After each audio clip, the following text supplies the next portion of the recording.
Olá, me chamo João Feijó. Hoje é dia 12/6/2020, 70 dias após um estudo que eu publiquei no meu Facebook, dia 3 de abril. Uma pesquisa, elaboração de um estudo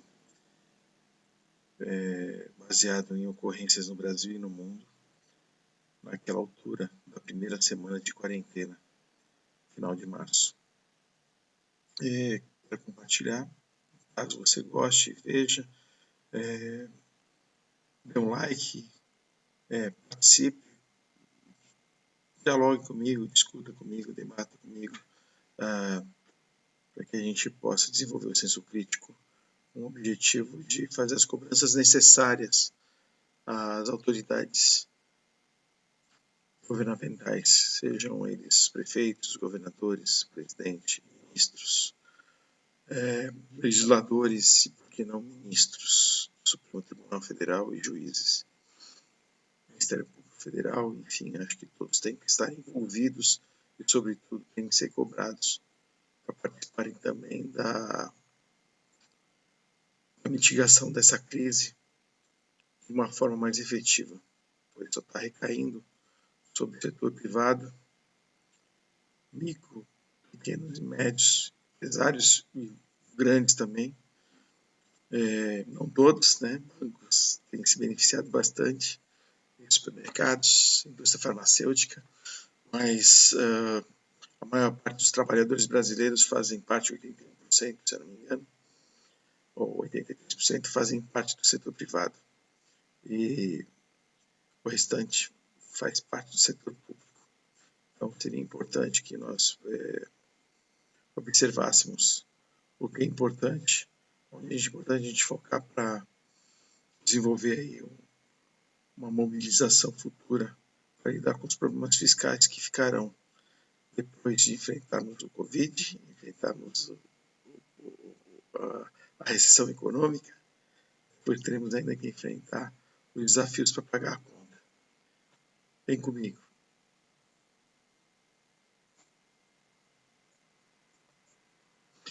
Vamos trabalhar a crise do Covid sobre alguns pontos.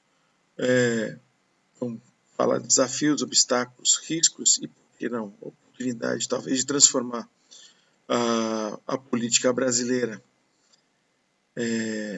pós-Covid ou durante o Covid, através das mídias, dos movimentos digitais, mas o pós-Covid, ir à rua, exigir que o poder público reduza o seu gasto com a máquina pública, nós possamos, assim, dar uma virada de prioridades para o nosso dinheiro arrecadado através dos nossos impostos e possamos transformar, assim, uma sociedade brasileira uma sociedade mais justa. Mas, por enquanto, vamos lidar com a injustiça com brio e de maneira coletiva e unida, né? Entre aqueles que querem o bem do Brasil e não posicionamentos ideológicos conflitantes. Vamos abordar primeiro alguns aspectos, que é o que eu chamo de 3 ondas. Sei que pode chamar de segunda onda hoje, a retomada do vírus após a flexibilização, né? Ontem foi o dia da primeira flexibilização, a flexibilização no estado de São Paulo, em muitos municípios que entraram na bandeira laranja. Eles aumentaram o número de leitos de enfermaria e de UTIs e assim conseguiram diminuir, né, o percentual de leitos ocupados para que pudessem se adequar a essa condição, essa diretriz para que se pudesse abrir o comércio, flexibilizar a abertura do comércio. Eu não vou, já devem perceber que eu sou crítico a isso, mas eu não vou me ater à minha posição, só vou ir à posição anterior e avaliar o que foi feito, o que aconteceu, o que foi prometido e o que teve de concreto. Bom, primeiro vamos trabalhar a guerra do Covid só no aspecto de controle. A ideia, no momento, era discutir o lockdown, porque falavam de lockdown vertical e horizontal, coisas que não existem. Existe o lockdown, que é restringir mesmo a circulação de maneira efetiva, e essencial é só essencial mesmo.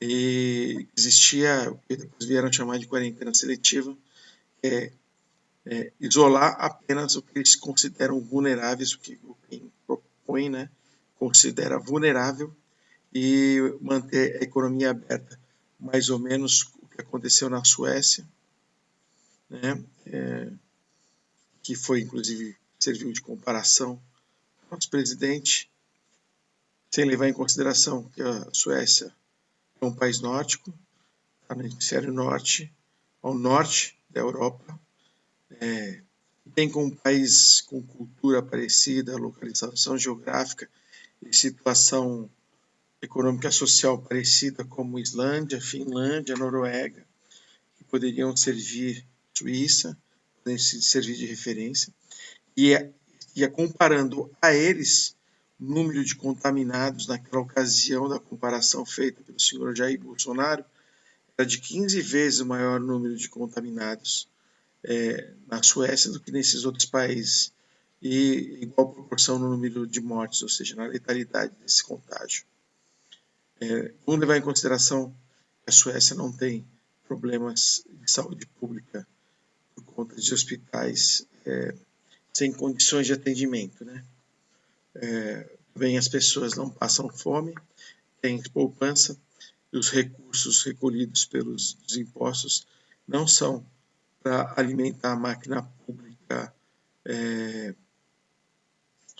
a questão dos recursos humanos, digamos assim, e outras benesses. Então, se a gente pudesse comparar, compararíamos com a Argentina, que logo no começo da quarentena, inclusive, tivemos a notícia de que alguém tinha sido alvejado a tiros por desobediência ao toque de recolher. Isso sim, uma restrição, um lockdown efetivo.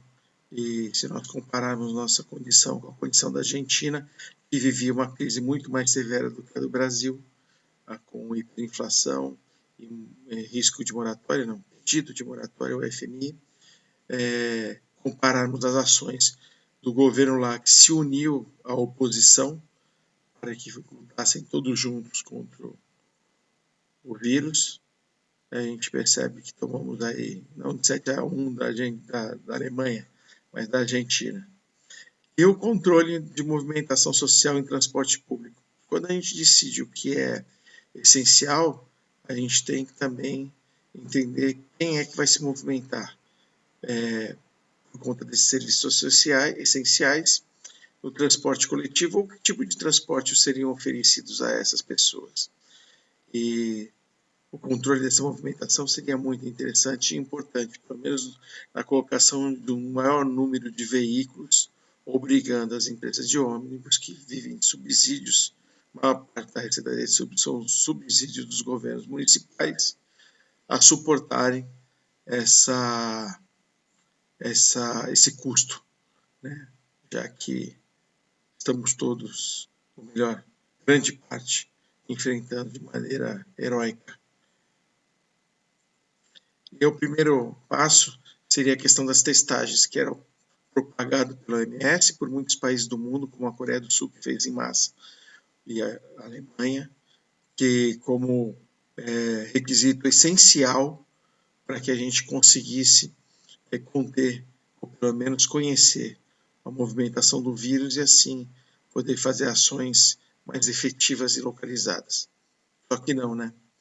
Os testes eram poucos, os PCRs levavam até 25, 30 dias, que é o teste pelo SWAB, aquele que é coletado através do cotonete, que retira material particulado do vírus, e pode sim constatar que a pessoa está sim contaminada. E foram contratados, adquiridos, né, na época do Mandetta, o ex-ministro Mandetta, 5 milhões de testes rápidos vindos da China, que demoraram um pouco mais, mas foram anunciados com bastante entusiasmo. Testes doados pela Vale, e outras empresas que agora não me recordo, mas só que foram avaliados pelo laboratório da Universidade Federal do Rio de Janeiro, que esses testes para sintomáticos, veja bem, sintomáticos, pessoas que tinham sintomas de 1 a 5 dias, o percentual de assertividade, de eficácia, era de 12%. De 6 a 10 dias, se não me engano, 59%, ou seja, ainda mesmo assim, com diversos falsos negativos. Nesse período, a pessoa sintomática ainda está compartilhando o vírus com aqueles com quem ele se encontra, seja em casa ou seja em circulação, enquanto ele não tem o resultado do teste, se ele não fizer respeitar a quarentena. O mesmo, ainda assim, só 97,5% de eficácia a partir do 16º dia. Ou seja, é bastante arriscado confiar em um teste desse.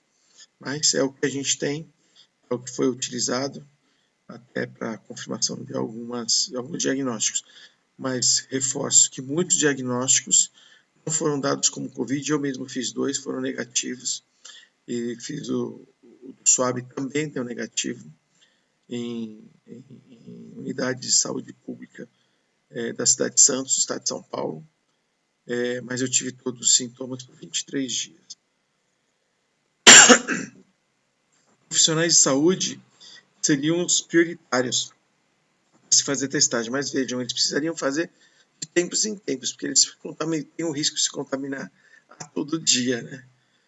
Internados com síndrome respiratória aguda, agentes de segurança, policiais, bombeiros, guardas municipais que estivessem com sintomas, indivíduos que chegam às APS, que são centro de triagem, né? As UPAs, as pessoas que são transportadas no SAMU, quem entra com características do vírus. Naquela ocasião, alguns dos sintomas mais falados eram a febre, tosse, dispneia, mialgia, fadiga e a síndrome respiratória. Depois a gente descobriu outros sintomas característicos, como a falta de paladar e olfato, os dedos de Covid, que são dedos arroxeados e inchados, dor no peito, dor no pulmão, enfim. Foram descobertos outros sintomas, agora problemas neurológicos, né? Os mais recentes foram apresentados aí, pessoas com perda de memória, com pequenos quadros similares a AVC. Bom, isso já estava no protocolo de saúde nacional, que deveria ser colocado dentro de um fluxograma e atender dessa maneira. Eu tinha incluído individuais que compartilharam o convívio com infectados. Não faz sentido você ter ciência de alguém que está com sintoma e está contaminado e não testá-lo. Uma vez testado negativo ou positivo, tem que haver o acompanhamento. E aqueles que fazem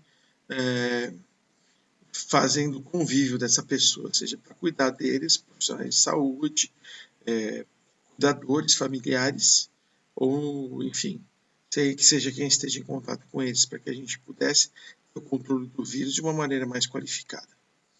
Indivíduos de grupos sociais de vulnerabilidade. Eu imaginava naquela época moradores de rua e pessoas morando em comunidades onde a sua habitação tem poucos cômodos, para não dizer um, e mora com algumas outras pessoas, pudessem estar em uma situação de risco de infecção por estar apresentando sintomas ou ter sido testados, se a gente fosse fazer as testagens de uma maneira mais efetiva e localizada, eles pudessem ter, assim, condições de avaliar uma necessidade de distanciamento social que poderia ser feito de uma forma que eu venho depois apresentar.